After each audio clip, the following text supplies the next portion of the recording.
This video is sponsored by Tourbox. Hello everyone, welcome back to the channel. I hope you're doing well and hopefully you're gonna be doing even better after watching today's video, which is going to be all about tips for editing. These tips will apply to editing in general, so even though we're going to be using Premiere Pro as a demonstration tool, that doesn't necessarily mean that they won't work with your editing software of choice like DaVinci, Avid, Final Cut, or any other editing software. With that said, let's go ahead and get started. Tip number 1, organization. When you're working on a project, be it a small or large project, it's really important to always try to be as organized as possible. That means categorizing different kinds of materials into separate folders. For example, the way I usually like to set things up looks like this.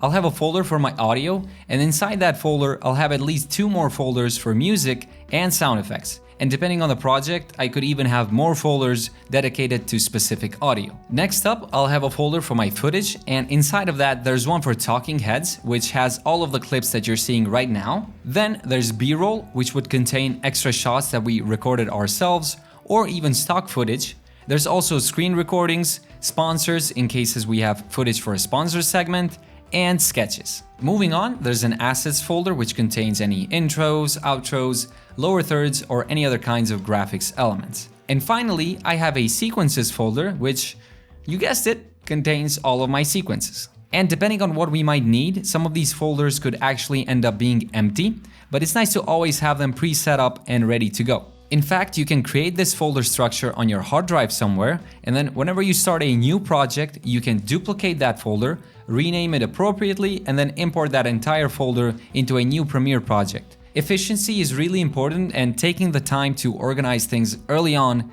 is what is going to help with cases where you find yourself needing something in the future, so you're not going to waste any time. Instead, you'll be able to find things very quickly. And your future self will thank you very much for putting in the extra work. Tip number 2, proxies. Creating proxies for your clips can be a lifesaver, especially if you have a low-end computer.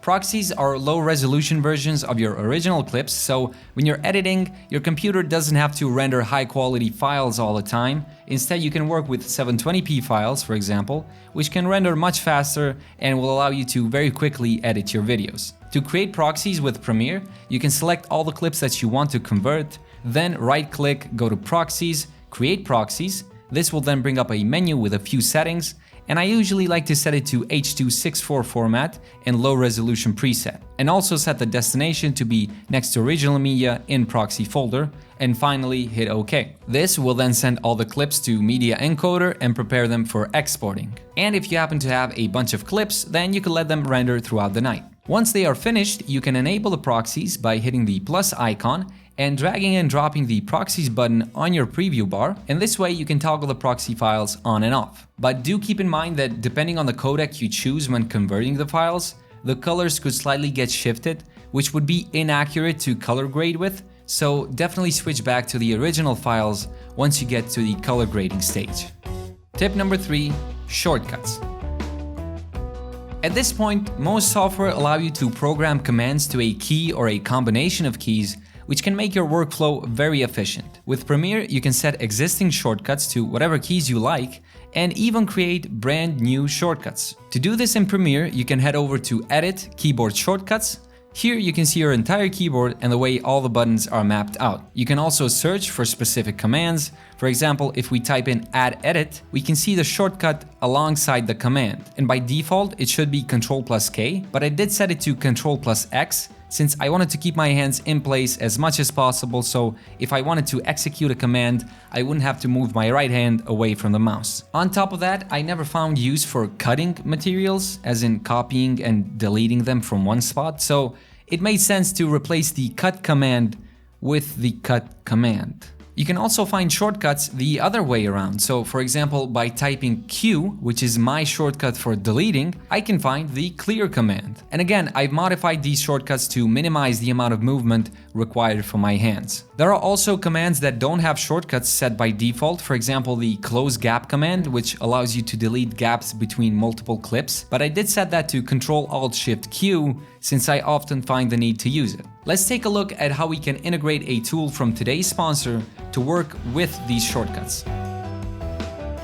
The Tourbox Neo basically serves the purpose of mapping all sorts of shortcuts from all sorts of software to any of these buttons. And you can customize them to whatever you like by using their special software, which you can download from their website. And I'll make sure to provide all the necessary links in the description. The software looks very clean and it is very easy to use. You simply find the button that you want to assign a shortcut to, and you can do that either manually or by clicking the button on the device itself, and that will reveal it in the settings. You can then click on it, which brings up a new menu, and here you can assign a key or a combination of keys to map to that specific button. So in my case, I pressed space so that it would map the space key to this button. So when I go back to Premiere, you can see that it is indeed playing and pausing. Of course, this isn't as interesting as, say, mapping 4 keys to a single button. For example, the close gap command that we set in Premiere, which was Ctrl-Shift-Alt-Q, and that's 4 keys. Well, you can see I already set that to this scroll button,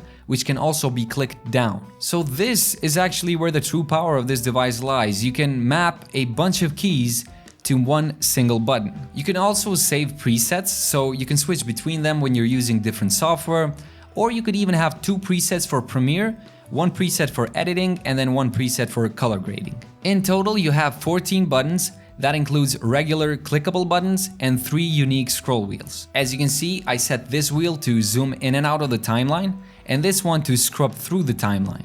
I can also click on it to make a cut. You can actually click on all 3 of these wheels, so that's an extra 3 buttons. It's very important that you play around with the mapping of the commands to the point where you feel comfortable with them. It took me about a week of working with it and constantly modifying the shortcuts to get them to a point where I was happy with, so definitely keep that in mind. From my experience so far, I found that it works best with editing and color grading, but I couldn't really implement it into my After Effects workflow due to the nature of that software and the way certain inputs are handled. Okay, so finally, the price of the Tourbox Neo is $169 on their website, including free global shipping. If you do decide to try it out, then make sure to follow the link provided in the description and also use the coupon code BROKEN, which will give you a discount and I will also get a commission. So it's a win-win for everyone. Tip number 4, L cuts and J cuts. Editing a scene with dialogue between characters can be a bit tricky sometimes, since it's not just about waiting for one character to say a line, then cut to the other character and have them say a line, and then cut back and so on and so forth. This can make the scene feel dull and unrealistic, so instead we use what are called L cuts and J cuts, which means hearing the audio before you see the video. A real-life example of this would be you listening to a conversation between 2 other people, and you're constantly looking back and forth between them because you can't anticipate who's going to speak next and what they're going to say. And so you're probably going to hear a person talking before you turn your head to see them. Now let's go ahead and watch an example scene. Hey, future self. So, oh hey, just wanted to say thanks for organizing all my files and creating Proxies, so good job. Sure, man. It's not like I had to wait up all night for it to finish rendering, so... Wait, why would you have to wait up all night? If I were you, I'd just let them render and then go to sleep. It took so long. Anyway, could you do me a favor? No. But you don't even know what the favor is. Yeah, I do. Okay, then what is it? You're gonna ask if I could also edit your video. Well, it would be very much appreciated if you could. You could tell that something wasn't right with the way that was edited. But now, let's watch that same scene again, but this time with the L and J cuts method applied. Hey, future self. So, oh hey, just wanted to say thanks for organizing all my files and creating Proxies, so good job. Sure, man. It's not like I had to wait up all night for it to finish rendering, so... Wait, why would you have to wait up all night? If I were you, I'd just let them render and then go to sleep. It took so long. Anyway, could you do me a favor? No. But you don't even know what the favor is. Yeah, I do. Okay, then what is it? You're gonna ask if I could also edit your video. Well, it would be very much appreciated if you...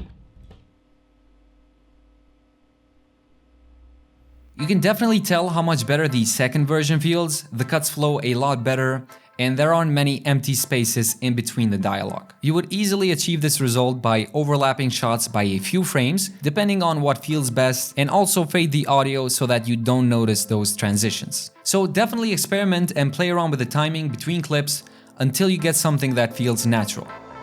Tip number 5, overlap. We did mention overlapping the audio of two clips to get a more natural scene, but with this tip, we're going to be talking about repeating a specific action whenever there is a cut. A good example of this would be an action scene where one character is punching the other character, and when you cut from one shot to the next, instead of cutting on time, which means you're here on the first shot, and then on the next shot you continue from the same spot, instead you cut a few frames earlier, which technically results in a double punch. But this gives it a lot more impact since it gives time for the viewer's brain to register that punch. Jackie Chan actually talks about this in an interview from the DVD of the movie Miracles from 1989. The most important part is editing. When they do the punch things, boom, cut. Then second shot from here, boom, again. It's wrong. The audience, the eyes contract cannot that fast to change. When I first shot punch somebody from here, boom, but I'm cut from here. Then second shot, I'm from here again. Shoom! For the reasonable, it's not reasonable because the first punch for the editing, boom, should be here. But no, I'm start from here, here. But two shots combined, this is zoom. That's power. Tip number 6, cutting to action and cutting it short. More often than not, cutting from one shot to another can be quite tricky since you're constantly worrying if you might be cutting too soon or too late. Well, one way to work around this would be to use actions in your scenes as cues. For example, say you have a shot of a character that's facing the camera, he then hears something behind him, so he turns around to see what it is. If you wait until he completely turns around and then you cut, this wouldn't really be ideal. Obviously, we have to keep in mind the context of the scene, but you could use that movement as a motivation to cut to the other angle, which we could then see him turning to and reacting to what he is seeing. Another issue would be letting a shot run for too long. Here's an example of a reaction shot. Things like blinking, slight head movement, or even eyes twitching, just a few frames before we cut away, should always be avoided since they can distract the viewer. Tip number 7, timing and pacing.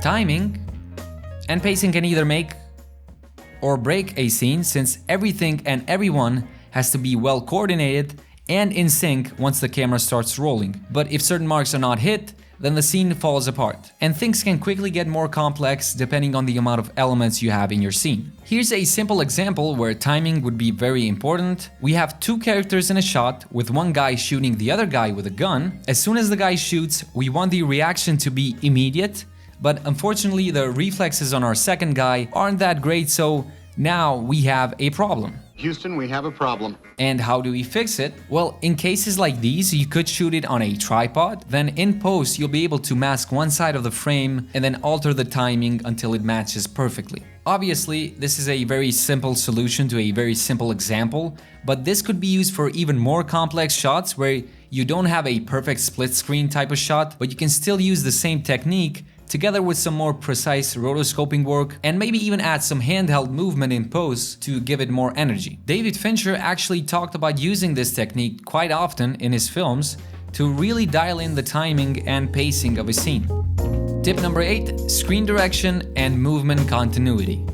Those two things are very important, so much so that if not done right, then they can confuse and completely disorient the viewer. Take this scene for example.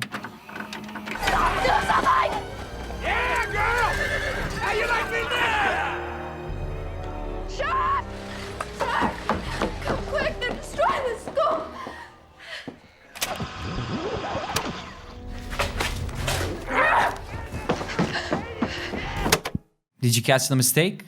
The text on this shot is flipped. This is the original shot. They made a mistake on set, but ultimately it didn't matter that the text would be flipped. They just had to make sure there was proper screen direction. That's how important it is. Obviously, mistakes like these are something that should be avoided beforehand during shooting, And usually a script supervisor would be responsible for making sure these mistakes don't happen, but there are cases where you might still end up getting it wrong. If you're just not sure which way things should line up, then consider shooting it twice, one version going one way and the other version going the other way. Of course, this isn't as practical, but at least this way you won't have to worry about messing it up. Or you could just flip your footage in post if you're already way past the turning point, and you can do this in Premiere by using the horizontal flip effect. Tip number 9, recomposing shots. Whenever you're shooting something, you always want to try and get the composition right in camera, but then sometimes once you start post-production, you might find that the composition of certain shots just doesn't feel quite right. For example, say you have a shot that's supposed to be perfectly symmetrical, but it is slightly off-center. In that case, you could scale it up slightly and then move it around so that it sits in the perfect spot. You could even use guides to help you with that. Another example would be where you got a slightly wider shot and there's some sort of object in the frame that is distracting. Again, don't be afraid to make adjustments until you no longer have that distraction. Having high resolution footage like 4K or even 6K can be very helpful since you can crop in without having to worry too much about the quality. Tip number 10, audio fading. I'm assuming most of you have encountered these annoying digital pops. And those occur whenever there's a harsh cut on an audio clip, and they can be extremely annoying and could be a bit tedious to take care of, especially if you have a bunch of audio clips, since you would need to fade each one of them in and out to avoid getting those pops. A quick and easy solution is to go over to Preferences, Timeline, and set audio transition default duration to 2 frames. Then you can select all audio clips and click Ctrl-Shift-D. This will add a 2 frames long fade on each end of your clips. However, if you want to have more precise control over your audio fades, then you could Control-click on them to add keyframes. You can even right-click and set them to ease in and out, which gives you these handles that allow you to really dial in your audio fades. And that concludes our 10 editing tips. Remember, editing takes time. It is not something that you do once and you're done with it. So try to be patient, take your time, and work on refining it. Also, if you have the luxury of a long deadline, then consider letting it rest for a while. Just don't work on it for a period of time so that when you come back to it, you have a fresh perspective and you might be able to see mistakes that you originally were oblivious to, or you could even come up with better ideas than the ones you initially had. Alright guys, that was all for today's video. Thanks for watching and being patient all the way through. If you have any questions or suggestions, then feel free to leave them down below in the comment section. And if you'd like to see more videos like these, then consider subscribing and hitting that bell button to be notified whenever a new video comes out. Thank you once again for watching, and I'll see you next time.